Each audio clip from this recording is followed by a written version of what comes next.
Minsan kapag nagsalita tayo ng masakit, hindi natin kayang kontrolin. Hindi natin alam kung gaano kasakit ang nararamdaman nila. Mga salitang hindi magandang pakinggan na lumalabas na lang sa ating bibig.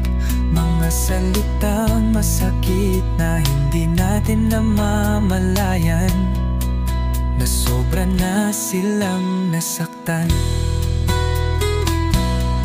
Walang perpektong tao sa mundo. Kung may pagkakamali ay madalas hindi natin gusto. May maling sinadya at may maling hindi ginusto. Mga mali na sa huli lang natin nalalaman, katulad sa mahal mong namiss mo lang. Ngunit masasakit na salita ay hindi mo na mapigilan.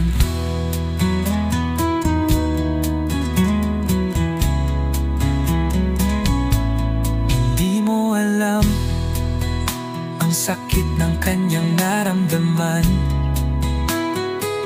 Dahil mahal ka lang niya, kaya pinili niyang manahimik at hindi ka gantihan.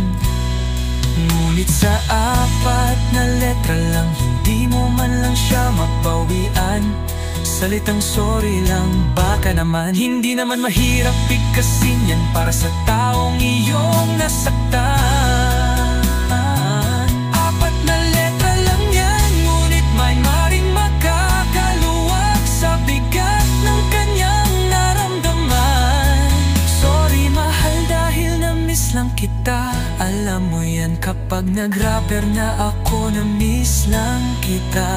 Mahal, alam ko ang sitwasyon mo at hindi mo ginusto yan. Sorry kasi minsan nawawala sa aking isipan. Maayos rin ang lahat basta wag mo lang akong sukuan. Babawi ako at mag-focus tayo sa goal na ating naumpisahan. Pagtulungan natin at walang iwanan.